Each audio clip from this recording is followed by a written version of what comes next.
year, had a strong showing there, trying to do it again in a very strong heat of gentlemen right here.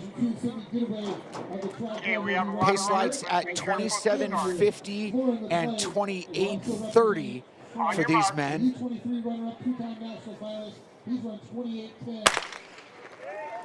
This is the B section in the men's 10,000.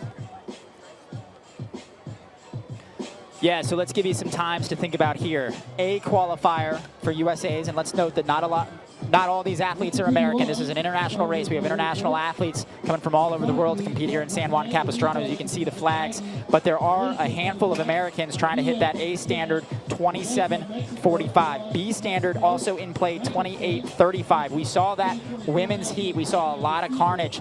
I expect if these men were paying attention, they might be a little bit more conservative at the start. That was a lot of pain that happened there. I think it's maybe a little bit warmer than we might have wanted here. It's been idyllic conditions here in San Juan Capistrano the last couple years. A little bit warmer this year. It's going to require a little bit more patience from these men. So we've got 3 scheduled pacers you see on the lights at 27:50. Caleb Easton, Max Thorwith, and Salvador Capetillo.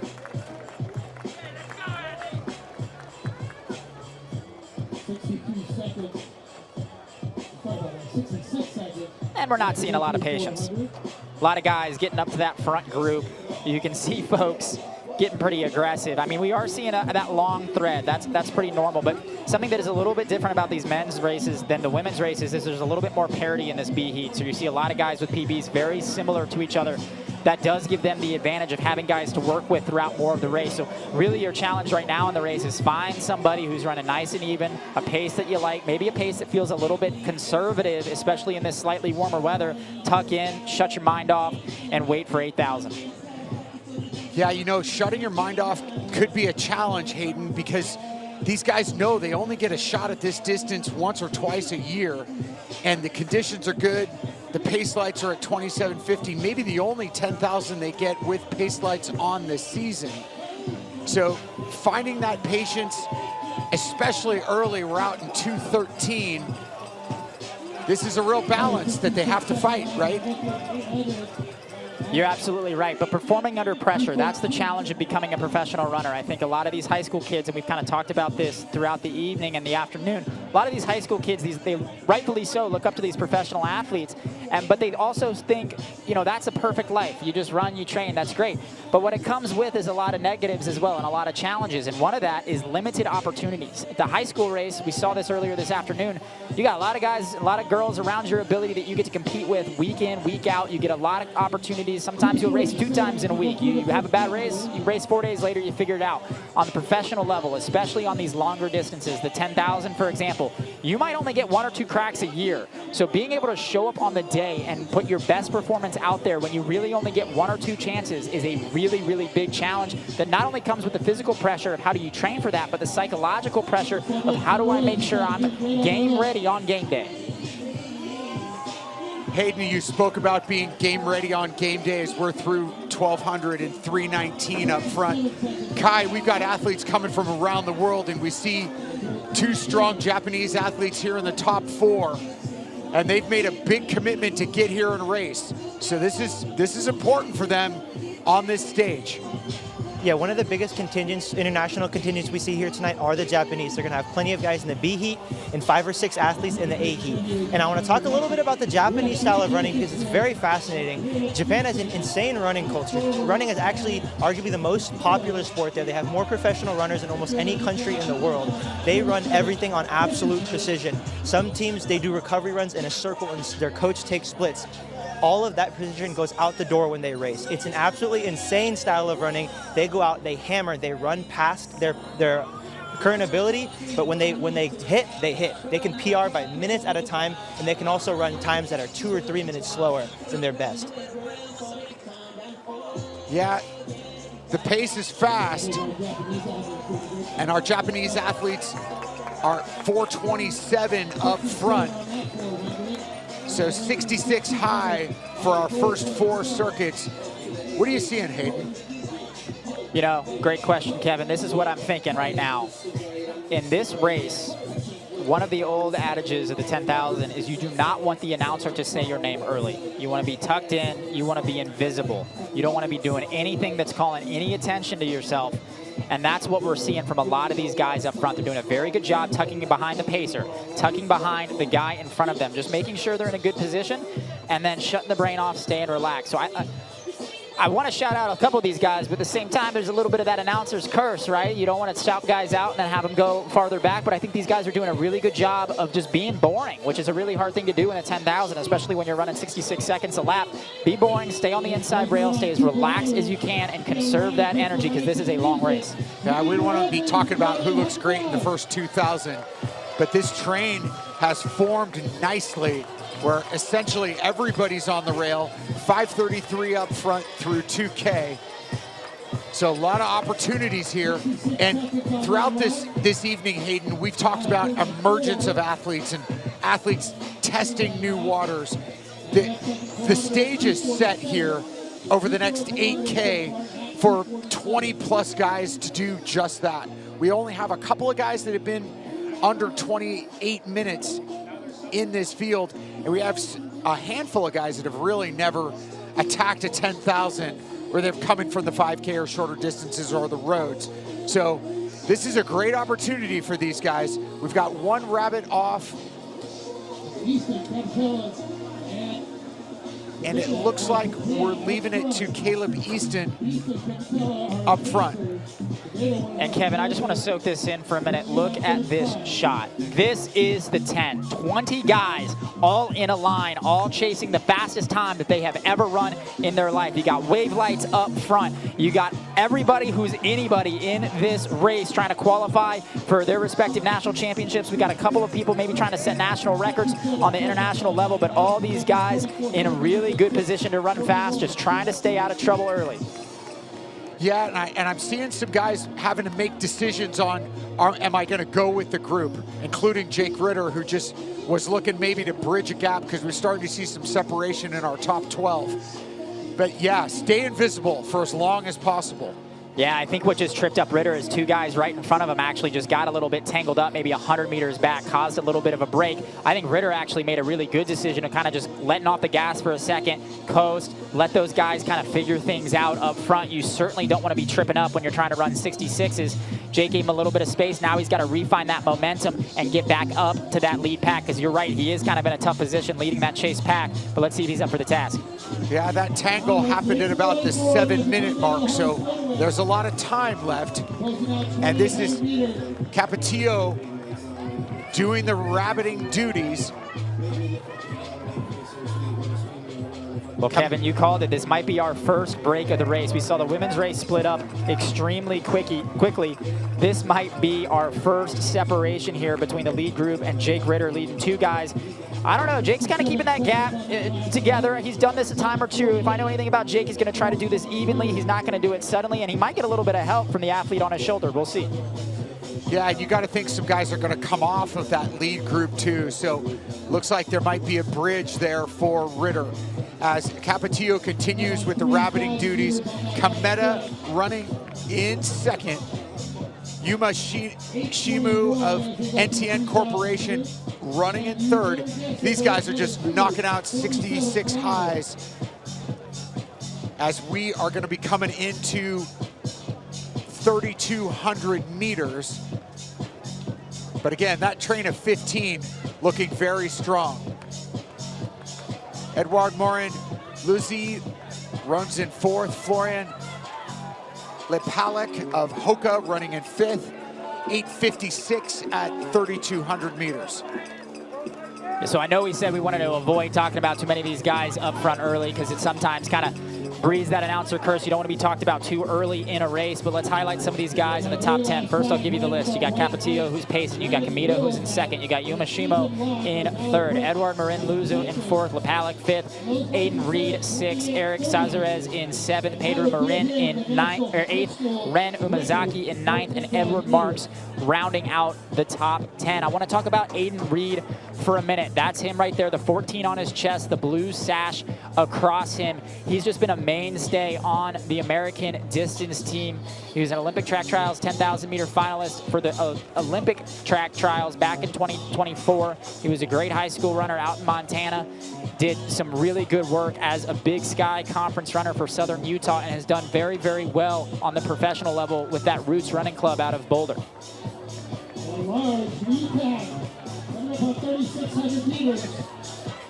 So Kai, we see some separation here as we finish 9 laps. A lot of guys looking to stay on that sub-28 train. Yeah, one athlete I'm really looking at is Pedro Marin from Colombia. You know, it's the 10, we love fast times, and we love records. And we got a big record trying to go down tonight. The Colombian 10K record has been up since 1978. Pedro Marin, he's nicely locked in that pack. He's running very even splits, so we'll be looking to challenge that record tonight. Yeah, in these packs, again, the international variety and the depth where we will see records like coming from all directions here. But this group has full separation now where they've got 30 meters back to Ritter, who's part of a trio that's giving chase. Back from them is another group of 5. So while we've got separation, basically everybody in the race is in some sort of group. And we're seeing a change in the lead up front. It was Junichiro Kamita, who was our leader, now getting passed by Simone Sunstrom, who's a veteran of the 10, really strong athlete. But let's talk about Kamita for a second. He's a 13:35 5K guy, ran 27:59 that same season, all back in Yokohama in 2024. Since 2020, really, really solid progression up to 2024, but took a little bit of a half step back last year. Didn't PR in any event, but he was only about 5-10 seconds off of that in the 5K and the 10K, so showed some good consistency, and he's clearly come here to run fast, putting himself in the front of this race, trying to give himself an opportunity for a PB. So Sunstrom drops that pace back down into the 66 high zone after some 67s. So the Swedish Olympian moving very well. And this is our first big break of the race. So Olympian in the steeple in 2021 here at 10,000 meters. Yeah, Sunstrom, he certainly knows what he's doing up front. Sometimes you see kind of an early break like this and you get a little bit worried. It depends on who it is, but Sunstrom, you said it, he's a Swedish Olympian. He's been a multi-time national champion, does primarily compete in the steeplechase, not truly a 10,000 meter runner yet, but you do see a lot of athletes move up in distance over the course of their careers. You said it at the top of the show, Kevin, testing the waters in new distances. Sunstrom now kind of in new territories of about 12 minutes and 50 seconds into this race. Coming up on the 5K mark, not this lap yet, but give it a second, but he is coming up on that 5K mark soon enough. But he's starting to feel pretty strong, making a pretty aggressive move up front, and look at the damage it's doing to the pack behind him. And he knows about running in the front. He won the B section here 2 years ago. So he's got those 27:50 pace lights out front. Sub 28 definitely in the cards for him this evening. Kind of takes a look over his shoulder, maybe taking a quick breather. Ed Marks right there running in second. And similar to the women's race, we're starting to see a lot of breaks as we get closer to this 5K mark. You're starting to see a lot of people separate here. This is starting to get challenging. We mentioned it, it's a little bit warmer. To run a fast 10,000 meter race, you really want it to be closer to 40 degrees, maybe low 50s. We've seen that before here in San Juan Capistrano. The 10 historically has been fantastic, fantastic weather, but catching a little bit of a warmer year here, and I think that is causing some of this carnage as we see so many splits starting to happen earlier in this race than we have in the past. And this is Marks going to the front. 28:09 for the Australian just this past December.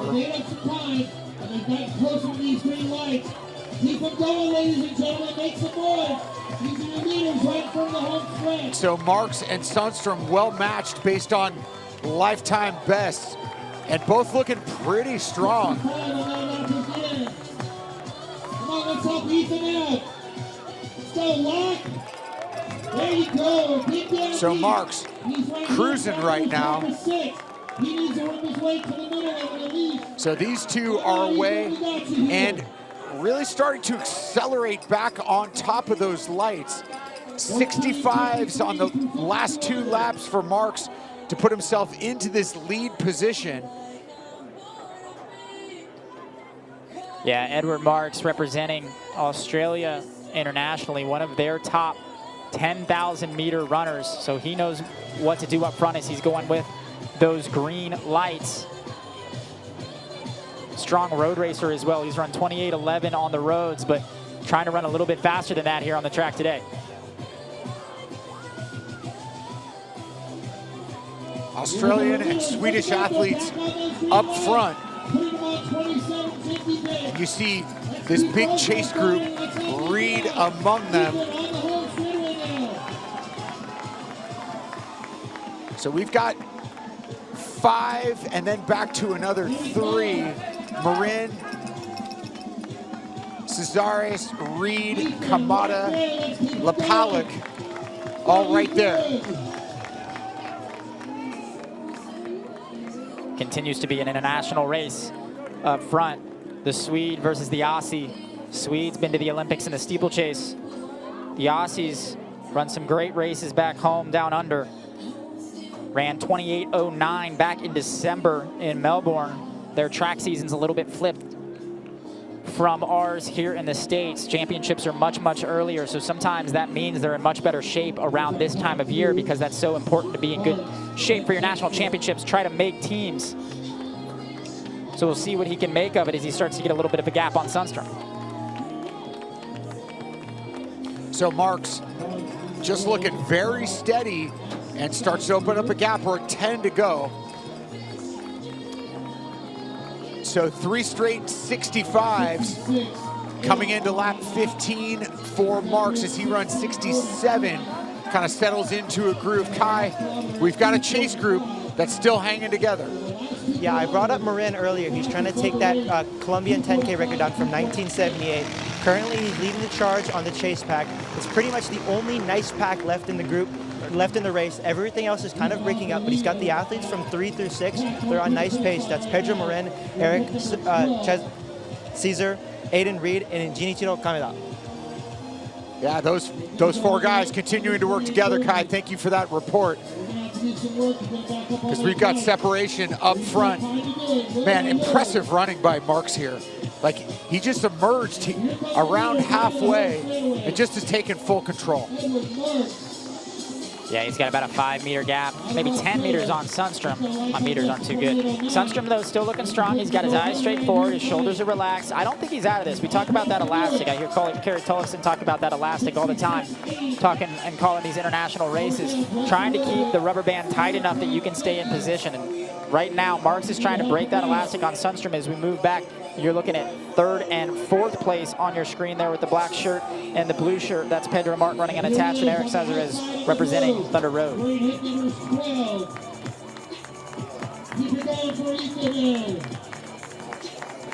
So heat number 2 has produced some interesting results in the history here of the 10. And this year, no exception, as Marks sticks right on those 27:50 pace lights. We saw Sunstrom run well in a B heat. Drew Hunter discovered the 10,000 meters in a B heat. And that's a shot of Florian Lapalik running in the top 10 in that kind of 3rd chase group. And here's Marin, Cesares, and Kameda. Then back to Michael Tarrin from Mexico. He's got Reed on his heels.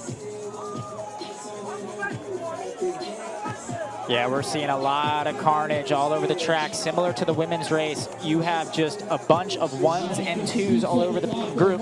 There's maybe one group that's still a little bit together. Will Nation Wild Bill Nation of Austin, Texas doing the work. He's run a lot of 10,000 meters, so he knows what to do, bringing that chase pack up. He's probably run the most even splits other than those top 2 gentlemen of anyone in this race, and Will leading a group of about 5 guys through in the hardest part of this race. So, interestingly, Marks runs one of his slower laps of the race and gains distance on Sunstrom, who's run back-to-back 68s. So now for Marks, the challenge is breaking 28 and keeping those pace lights within reach. Caceres runs in 4th, Kai, for Thunder Road.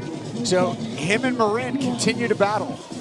Yeah, Caceres just passed me on the home stretch. There's 7 laps to go, and he looks very, very fresh. He's been working off of Marin, who we've been talking about for a lot of this race, but Caceres looks very fresh, just a little bit tight in the shoulders, but he's still looking very good, and he's in a nice position to steal 3rd. Yeah, I appreciate that report, Kai. At the moment, Marin is about 10 seconds back, both he and Caceres, 10 seconds back from Sunstrom. So that is somewhat doable, although Sunstrom still running with solid turnover and power. So he seems to be solid in 2nd.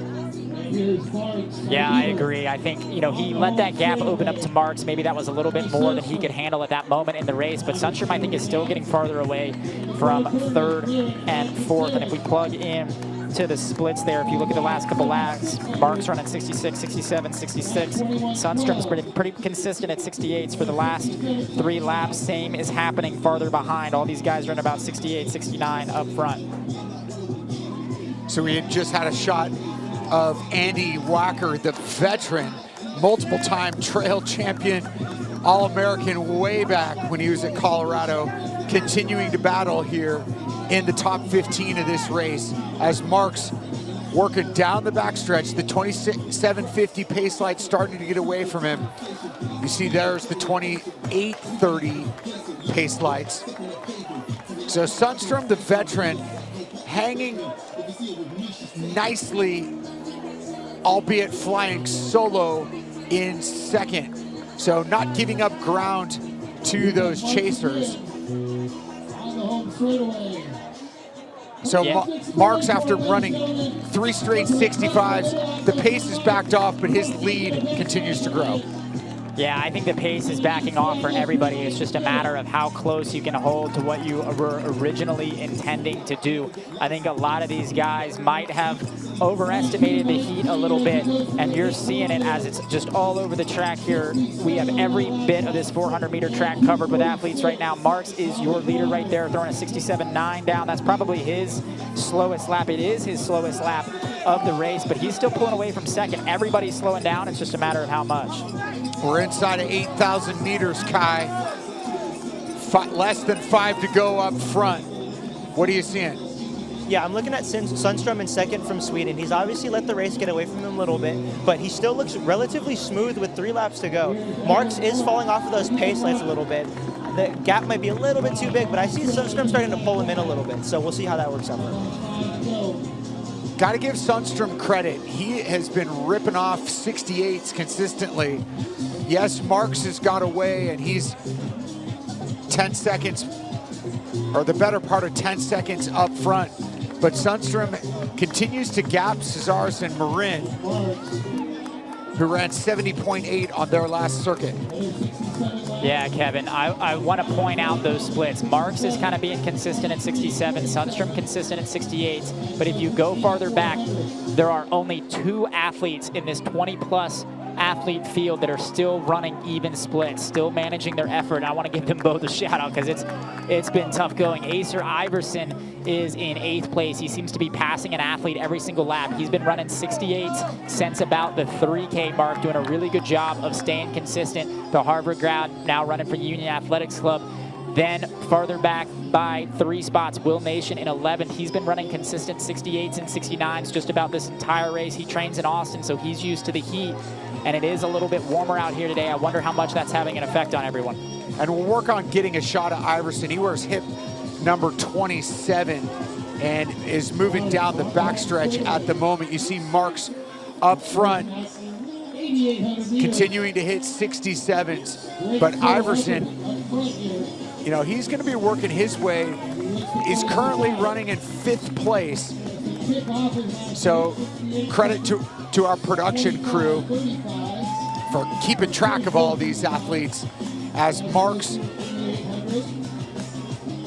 with inside of 3 to go for Marks, 22 down. There's Iverson crushing it down the backstretch. And that turnover is strong, Hayden. And he's got a bib number under his foot too, so he's getting a little bit of extra stick in every single step, but you see him get a little bit of a gap on the Mexican athlete. That's been the name of the game for Iverson. Just find the next guy, move up to him, then get a gap. And he's been doing that over and over again. And as we near the latter stages of this race, he's moved up into 5th place. Iverson with 5 straight 68s and just dropped a 67, which is his fastest lap in about since the early stages of this race. So Iverson in the top 5 as Marks hits 800 meters to go.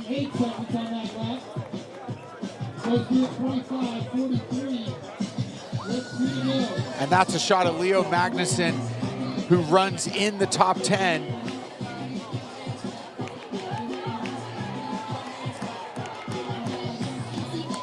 And Iverson in the main straightaway, coming into 800 meters to go as well. Yeah, I wonder if he can't get himself into 3rd and 4th. Those two athletes in 3rd and 4th have been running together well for most of the race. Pedro Marin and Eric Sazarez, they're running about 68 mid. Iverson starting to smell a little bit of blood rain, a little bit faster than them on that last lap. We'll see if he can't eyeball them and get into the top 4. But we are nearing the latter stages of this race, so running out of room. And here is Marks. Just impressive. Such consistency as he comes into the bell. And he's got a shot at sub 27. He's at 26:50. So he needs to rip off a good one here. And he should be dipping under 28 minutes. 67.1 on the last circuit. That's his fastest lap in about 6. As Marks down the backstretch, catching lapped athletes and moving quite well. And you can see Sunstrom also on the backstretch. So he'll be just north of 28 minutes, but in position to run a lifetime best also. And here comes Marks in the last 150. He's finding a gear and really turning over. So that's Sunstrom in 2nd. And here is our winner of Section B in the men's 10,000. A great performance. Bring out that finish banner for the win of Marks. What a fine performance. He dips under 28 minutes. Really strong run from the Aussie. Gets under that 28-minute barrier. He's going to be the only one in this race to do so. A lot of guys came in seated about 27.50 to 28.20. I think that just speaks to the conditions and how challenging it is out here. There's Cesarez of Thunder Road, who's going to come through in 4th. He's going to be right in front of Acer Iverson, who ran a really strong race in 5th. 28.21 is going to be his mark. Let's keep an eye on the clock here. 28.35 is the B standard to get into the U.S. Championship, so a lot of guys will be battling for that. Marin with a fine close in 3rd. The fastest last lap so far at 61 flat. But Marks at 27.54 on the win. Sunstrom 28.03. Marin 28.12. Cesarez 28.16. Iverson in a lifetime best at 28.20.